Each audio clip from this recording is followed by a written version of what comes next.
आपने वो कहावत तो सुनी होगी, खिसियानी बिल्ली खंबा नोचे। बड़ी खतरनाक कहावत है, पर बड़ी अच्छी और सच्ची कहावत है और सीधी कहावत है। पर इस कहावत के पीछे भी कहावत है, और उस कहावत को क्या कहते हैं वो मैं आपको बताऊंगा। प्रेज लॉर्ड, जय मसीह की। मैं हूं पास्टर आकाशदीप शर्मा, एक ऑनलाइन पास्टर आपके साथ, आपके पास विजनरी रेडियो एंड टीवी पर। और हम हैं 10 minute with the Lord program में। 10 मिनट में कोशिश करता हूं एक अध्याय हर रोज आपके लिए पढ़ने की, ताकि आप कम से कम एक अध्याय पढ़ें, और इसी बहाने मैं भी एक और बार आपके साथ पढ़ता हूँ। प्रभु की स्तुति हो, आमीन। उद्देश्य एक ही है, महिमा प्रभु की हो। और इसीलिए आइए चैप्टर 4 पढ़ेंगे। और जिस कहावत की बात मैं कर रहा हूँ, ये कहावत है नेहमाया की इस पुस्तक के 4थे अध्याय में। लिखा है पहले वचन में, जब संबलत ने सुना कि यहूदी लोग शहरपनाह को बना रहे, तब उसने बुरा माना और बहुत रिसिया कर यहूदियों को ठट्ठों में उड़ाने लगा।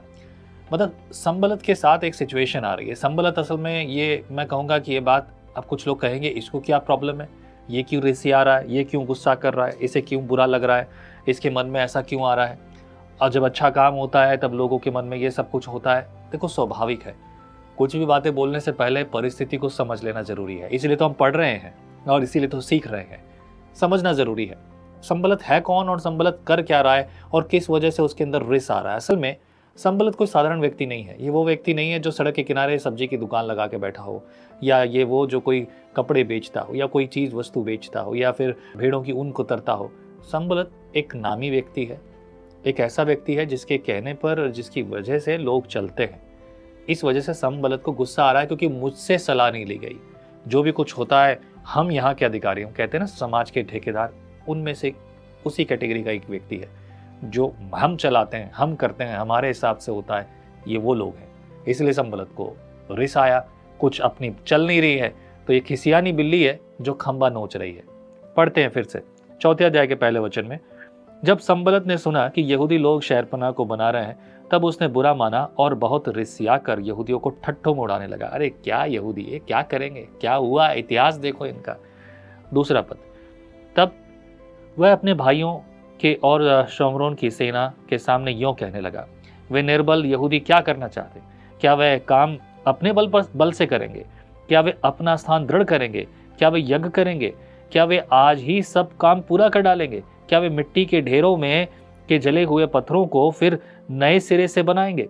उनके पास अम्मोनी तोबिया था, और वह कहने लगा, जो कुछ वे बना रहे हैं, यदि कोई गीदड़ भी उस पर चढ़े तो वह उस बनाई हुई पत्थर की शहरपनाह को तोड़ देगा। हे हमारे परमेश्वर, सुन ले कि हमारा अपमान हो रहा है, और उनका किया हुआ अपमान उन्हीं के सिर पर लौटा दे, और उन्हें बंधुआई के देश में लुटवा दे। उनका अधर्म तू न ढांप और न उनका पाप तेरे सम्मुख से मिटाया जाए, क्योंकि उन्होंने तुझे शहरपनाह बनाने वालों के सामने क्रोध दिलाया है।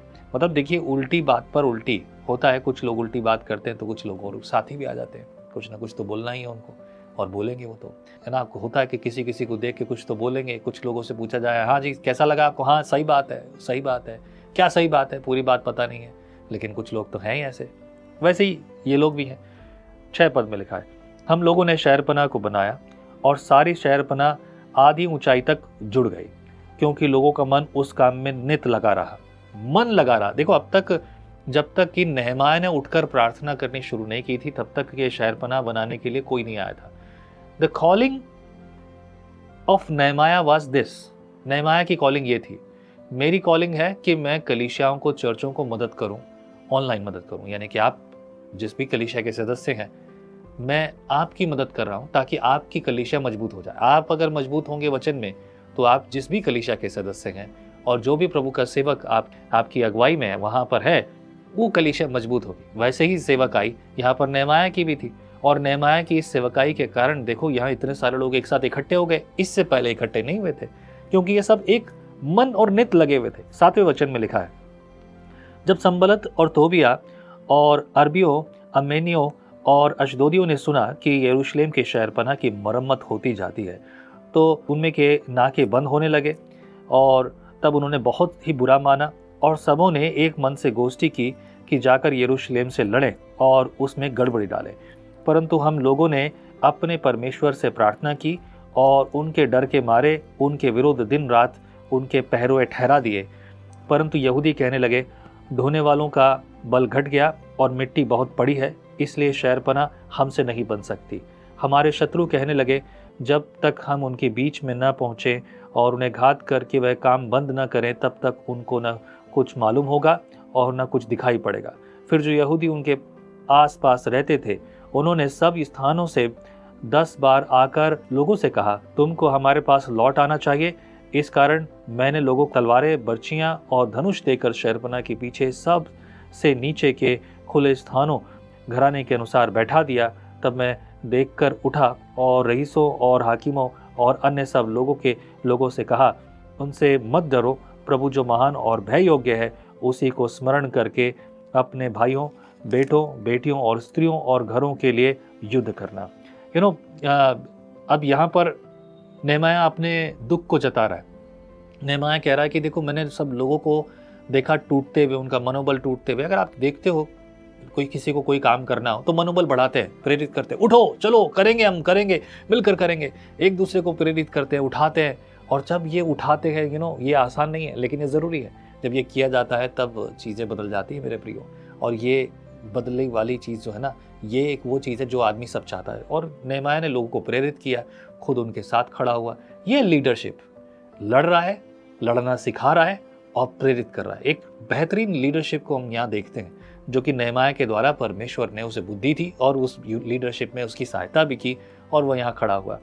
अगर हम देखें, हम 7 पद में जैसा हमने पढ़ा कि लोगों ने बुरा माना, नाके बंद कर दिए, मतलब ना, जब कि जो शहरपनाह थी वो चारों तरफ से टूटी हुई थी, जगह जगह से। तो लोग जिसको जहाँ से घुसना था ना, वो घुस जाया करते थे।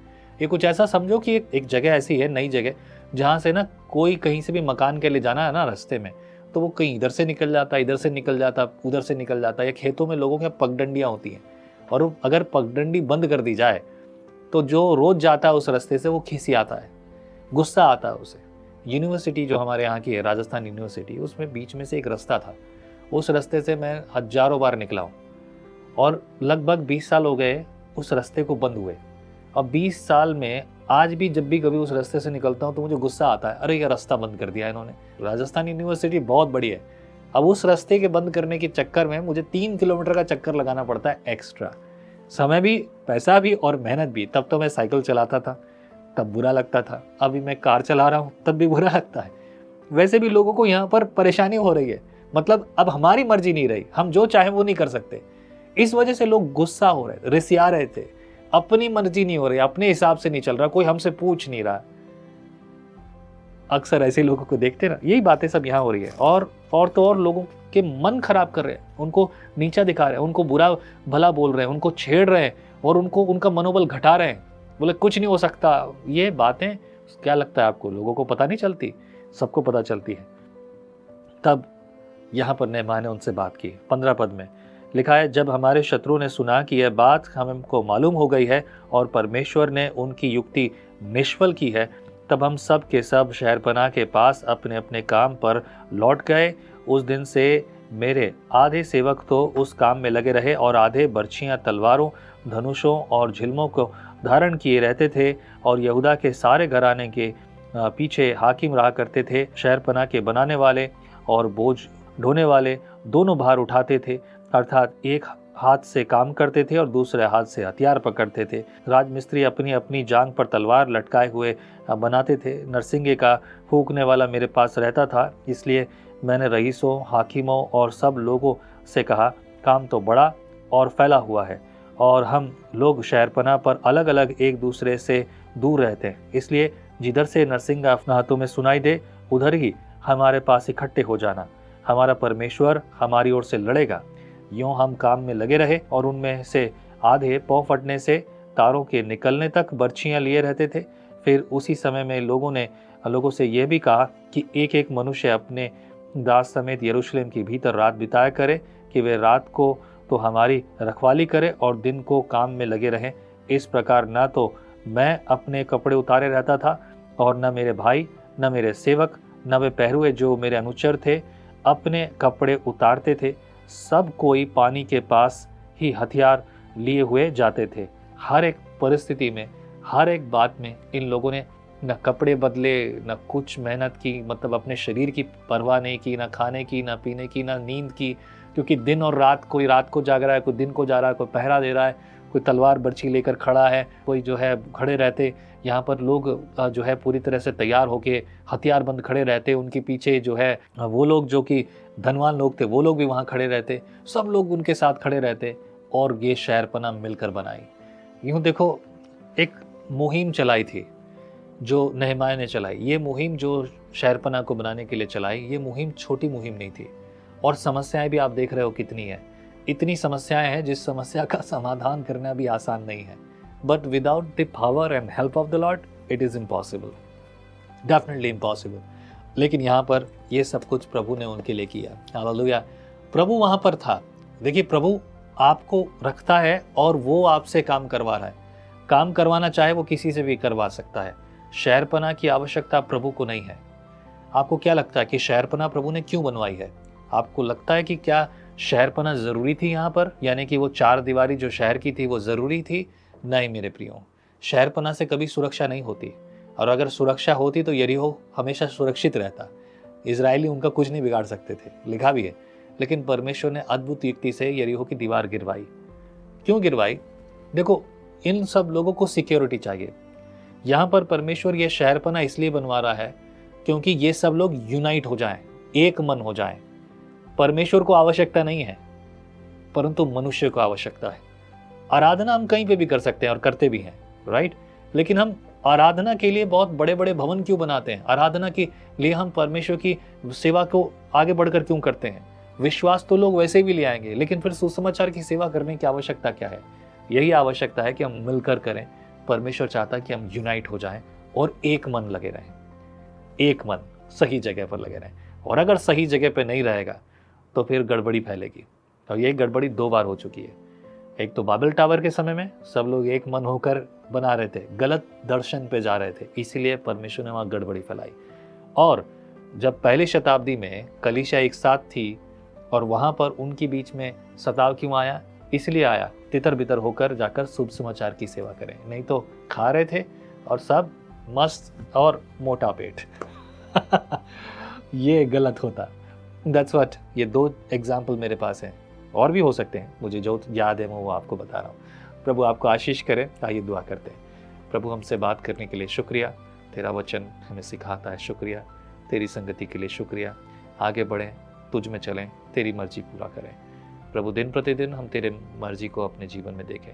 मसीह यीशु के नाम से दुआ में मांगते, आमीन आमीन। प्रभु आशीष करे, प्रभु की महिमा हो। जय मसीह की। फिर मुलाकात होगी कल सुबह 6 बजे। आप कहते हैं 1 कप कॉफी मेरा दिन बना देती है, पर आपका मॉर्निंग डिवोशन विजनरी रेडियो और टीवी पर आपकी जिंदगी बना सकता है।